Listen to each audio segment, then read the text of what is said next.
Sir क्या जाते देख रहे हैं आप सूरत हाल बानी पीटीआई की तरफ से चले ये बात तो तस्लीम हो गई कि ग्रुप्स बने हुए हैं और अब उन दो ग्रुपों को बुला भी लिया मुलाकात के लिए, नाम नहीं बताए। देखिए वो मेरे ख्याल से हमने चूंकि अपने पिछले 2 प्रोग्रामों में भी इस पार्टी के अंदर जो तसाद है इसके ऊपर बात की थी। आज जरा पिक्चर हमारे सामने थोड़ी सी और वाजे है, इसलिए हम अपने नाज़रीन के साथ भी और जो पीटीआई के लोग जिनको बेचैनी है कि सूरत हाल किस तरफ जा रही है उनके लिए भी कोशिश करते हैं कि एक सही मंजरनामा उनके सामने पेश किया जा सके। देखिए पहली बात यह है कि इसमें तो कोई शुबा नहीं है कि पीटीआई इमरान खान के जेल में रहने की वजह से परेशान है, ठीक है जी। और प्रेशर बढ़ता जा रहा है कि जनाब इमरान खान साहब को बाहर लेके आया जाए। ख़ास तौर पर जब उमर अयूब साहब ने इस्तीफ़ा नहीं दिया था तो आपको याद होगा उनकी धुनाई हुई थी ठीक ठाक, मरकज़ ने जो उनका घिराव किया था और मुतालबा किया था जिसके रद्द अमल के तौर पर उन्होंने इस्तीफ़ा दे दिया था एज पार्टी सेक्रेटरी जनरल। लेकिन असल वजह ये नहीं है। असल वजह यह है कि उनको नेशनल असम्बली के अंदर सेकंड मोस्ट इम्पॉर्टेंट ओहदा जो है हस्बे कायदे हस्बे इक़्तिदार और कायदे हस्बे इख्तलाफ कह लें या मुखालिफ कह लें, तो वो ओहदा उन्होंने हासिल कर लिया। लिहाजा उन्होंने कहा कि अब मुझे इससे चिमटे रहने की ज़रूरत इसलिए नहीं है कि इसकी वजह से मुझे यानी तनकीद का निशाना भी बनाया जा रहा है, मेरे ऊपर रिएक्शन भी आ रहा है जी। तो वो उन्होंने कहा कि ये तो मैं अपने गले से उतारूं, मैं अब महफूज बैठ गया हूँ कौमी असम्बली की छत के नीचे। देखिए 2 नहीं है 3 धड़े हैं पीटीआई में, आज हम उसकी निशानदेही करते हैं। एक धड़ा तो वो है जो डेडिकेटेड लोग हैं पीटीआई के साथ, सियासी चेहरे हैं जो जिनमें शानदाना गुलजार है, अली अहमद ख़ान है, फैसल जावेद है, शहरियार अफरीदी हैं, असम्बली से बाहर मुराद सईद हैं, जो इस तरह के लोग हैं जो पार्टी में थे, पार्टी में रहे, पार्टी छोड़ के जाने के लिए तैयार नहीं है और डेडिकेटेड कमिटेड वर्कर्स हैं जी। ठीक हो गया जी। दूसरा धड़ा जो है वो है वकला के ऊपर मुश्तमिल, जिसमें लतीफ़ खोजा साहब हैं, जिसमें शुएब शाहीन साहब हैं, जिसमें हामिद खान साहब हैं, जिसमें शेर अफजल मरवत साहब हैं, जिसमें वो मंजोथा साहब भी 2 भाई जो हैं वो हैं। इस तरह का जो धड़ा है वो वकला पे मुश्तमिल है जी। अब असल जो परेशानी है वो ये है कि जो सियासी धड़ा है उसको वो एक्सेस हासिल नहीं है इमरान खान साहब तक जो वकला को है जी, क्योंकि वकला केसेस भी लड़ रहे हैं, लिहाजा मुशावरत के लिए भी जाना होता है, पार्टी के ऑफिस भी उनके पास हैं, उस हवाले से भी जाना होता है। तो ये एक विद इन जिसको कहते हैं एक वॉरफेयर चल रही है, ठीक है जी। अब खान साहब का डिलेमा क्या है? खान साहब को इन दोनों धड़ों को साथ रखना है। अगर वकला को डिच करते हैं तो सारे केसेस वो फ्री लड़ रहे हैं, आपको तो पता है हाँ जी। अगर वो सियासी लीडरों को इग्नोर करते हैं तो पार्लियामेंट के अंदर छुट्टी, क्योंकि मेजॉरिटी तो सियासी लोगों की है हाँ जी। तीसरा धड़ा जिसकी तरफ मैंने इशारा किया ये वो लोग हैं छोड़कर जाने जो पार्टी छोड़ के चले गए थे बावजूद। इसकी वजह कल खुद पीटीआई के चेयरमैन साहब ने बयान की, चेयरमैन कह रहा हूँ बानी ने बयान की कि कुछ लोग प्रेशर में आ गए, कुछ लोग मार के डर से चले गए, कुछ लोगों को फाइलें दिखाई उन्होंने, तो वो जो छोड़ के चले गए थे वो वापस आना चाह रहे हैं, जिसकी क़यादत आजकल अनअनाउंस गैर रस्मी क़यादत जो है वो फवाद चौधरी साहब ने संभाली है। ठीक है जी जी। सबको रिप्रेजेंट कर रहे हैं हाँ, मैं उनको रिप्रेजेंट कर रहे हैं जो पार्टी में वापस आना चाहते हैं। ठीक है। देखिए जब पार्टी पहली दफ़ा ब्रेक हुई थी तो तब उसमें 2 धड़े बन गए थे, एक अलीम खान और जहांगीर तरीन की क़यादत में आईपीपी बन गया, आईपीपी है ना जी, इस्तेहकाम पाकिस्तान पार्टी, और दूसरा परवेज़ खटक साहब ने जो पार्टी बनाई केपीके में जी। लेकिन उस having said that Fawad Chaudhry साहब फरमा रहे हैं कि ये जो इस वक्त की क़यादत है, चाहे वो वकला हैं चाहे वो सियासी लीडर हैं, वो चाहते ही नहीं है कि खान साहब बाहर आए, सही, क्योंकि उनकी दाल रोटी जो है वो इस पर है कि खान साहब जेल में रहें और वो बाहर जो है मेला लगाए रखें। देखिए असल सूरत हाल ये है, जब खान साहब जेल से बाहर थे तो 2 क्राइटेरियन थे उनके करीब आने के, यानी उनके जो किचन कैबिनेट कह लीजिए आप या इनर सर्कल जो है उसमें आने के 2 क्राइटेरियन थे कि एक तो यह है कि आप परफॉर्म करें, सही, आपकी परफॉर्मेंस बहुत अच्छी हो तो आप उनके करीब हो जाएंगे, या फिर आप खुशामद में नंबर सबसे ज़्यादा ले लें तब भी आप उनके करीब हो जाते थे, सही। ये मौका नहीं मिल रहा लोगों को, भाई साहब जेल में है हाँ जी।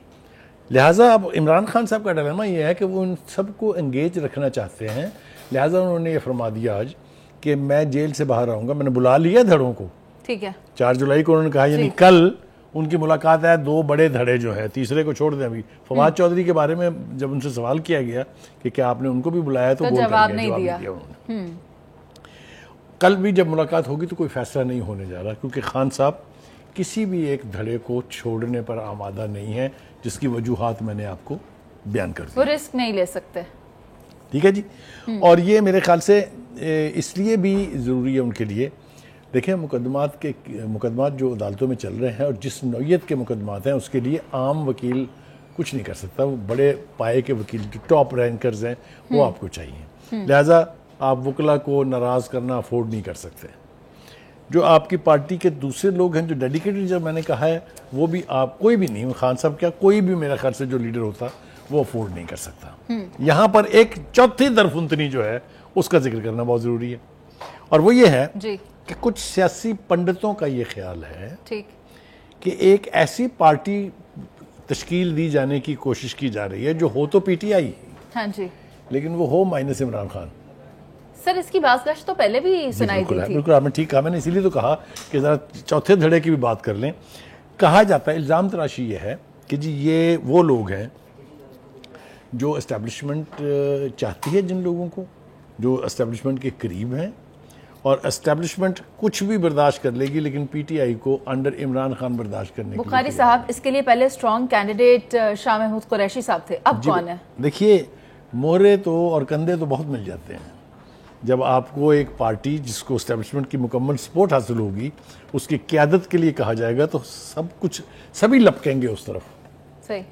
यानी माइनस इमरान खान पार्टी उसी सूरत में बनेगी जब मेजॉरिटी जो है वो एस्टेब्लिशमेंट का हिस्सा बनने के लिए तैयार हो जाए, यानी या उस पार्टी का जो अलेजिडली कहा जा रहा है कि एस्टेब्लिशमेंट बनाना चाहती है। तो अब आप ये देखिए कि जब सूरत हाल इतनी गंभीर हो जी कि एक पार्टी में इतने धड़े भी हैं, पार्टी के ऊपर प्रेशर भी है, वो बानी जो है उसके वो जेल में हैं, उनकी ज़ौजा मोहतरमा जो है वो भी जेल में है, और बाहर जो है वो आपस में जिस किस्म की यानी लफाजी इस्तेमाल की जा रही है। अगर आपको मैं याद दिलाऊं, जो शेर अफजल मरवत साहब जो हैं, उन्होंने जो ज़ुबान इस्तेमाल की थी अपने मुखालफिन, पार्टी के अंदर जो मुखालफिन है उनके बारे में, और जो उनके बारे में ज़ुबान इस्तेमाल की गई दूसरी तरफ से, अगर आप नाम लेना चाह रही हैं कि मैं नाम लूँ उनको, तो आपको याद है जो कुछ उन्होंने हामिद खान साहब के बारे में और दूसरे लोगों के बारे में कहा था। और अब उसकी एक नई शक्ल जो है वो फवाद चौधरी साहब हामिद खान साहब के बारे में क्या फरमा रहे हैं, वो भी आपने सुन ही लिया है कि जब पार्टी जो है मुश्किलात से दो चार थी, तो उस वक्त भाई साहब आप ऑस्ट्रेलिया में बैठे अपने फार्म हाउस में वक्त गुजार रहे थे। ये मुझे तो खैर ऐसी कोई परेशानी नहीं है, लेकिन पीटीआई के जो जेन्युइन लोग हैं, जो चाहते हैं कि पार्टी जो है वो कायम रहे, जो चाहते हैं कि पार्टी मेन स्ट्रीम पॉलिटिक्स का हिस्सा बने, उनके लिए सूरत हाल बहुत ही परेशान कुन है।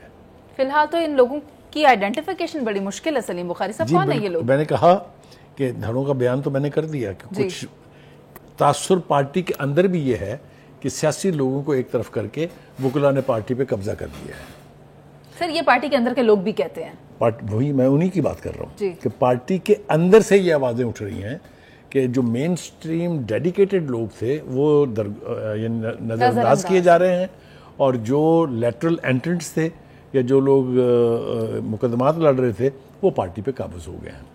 एक और सिमत भी इसकी है, वो ये है कि कुछ लोगों का ख्याल ये था, ख़ास तौर से फैमिली के लोग जो हैं खान साहब की, अलीमा खान साहिबा जी, वो भी यानी मैं समझता हूँ शायद जेन्युइनली उम्मीदवार होंगी। उनका ख्याल ये था कि पार्टी के अमूर खान साहब के जेल में रहते हुए उन्हें चलाने चाहिए। सही।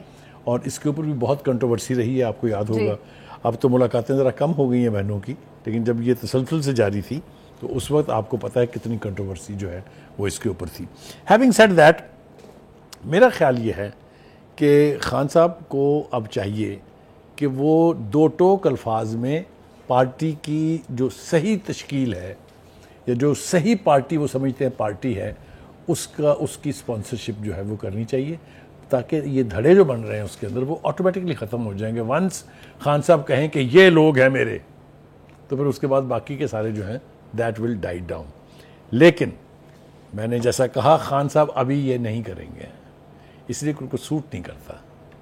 जेल में रहते हुए इन सबको एंगेज रखेंगे, जैसे कि वो कल 2 धड़ों से मिल रहे हैं। और मैं ये रूल आउट नहीं कर रहा कि फवाद चौधरी साहब भी बिलाखिर उनसे जा मिले। अच्छा, फवाद साहब बात कर रहे हैं आइटम सॉन्ग की और मूवीज की, तो अपने टाइम पे आइटम सॉन्ग बनाए नहीं? कितने तो बनाए। देखिए, गुजारिश ये है कि उस वक्त तो वो जाके छुप के बैठ गए थे, आपको याद है, IPP के इजलास में जी, ऐसे और मुंह के ऊपर हाथ रख के। तो लेकिन अब वो अचानक जो है वो उन्होंने ओनरशिप ले लिया PTI की। वो गुफ्तगू ऐसे कर रहे हैं जैसे उनके पास बाज़ाब्ता ये कोई रोल आ गया है कि वो पार्टी की तर्जुमानी करें। मेरा ख्याल ये है कि वो जो एक स्ट्रेंथ थी कि PTI जो है तमाम तर प्रेशर के बावजूद, तमाम तर उसके बावजूद अभी तक किसी न किसी सूरत में मौजूद थी, इसके मज़ीद हिस्से बखरे होते हुए दिखाई दे रहे हैं। कैसे खान साहब इसको रोकेंगे, कैसे इसके ऊपर काबू पाएंगे, दिस इज एनीबॉडीज गेस। इतनी मुश्किलें, इतनी परेशानियां परवेज इलाही साहब ने ऐसे ही काट ली कि अगर उन्हें कंसिडर नहीं करेंगे तो?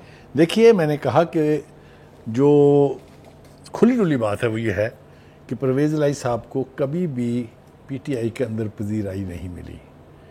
फवाद साहब खुद उनके बहुत बड़े नाकिद रहे हैं। ठीक है, उनकी आपस में जितनी बयानबाजी हुई थी और जितनी खौफनाक बयानबाजी हुई थी वो मेरे ख्याल है लोगों के जहनों में अभी मौजूद है।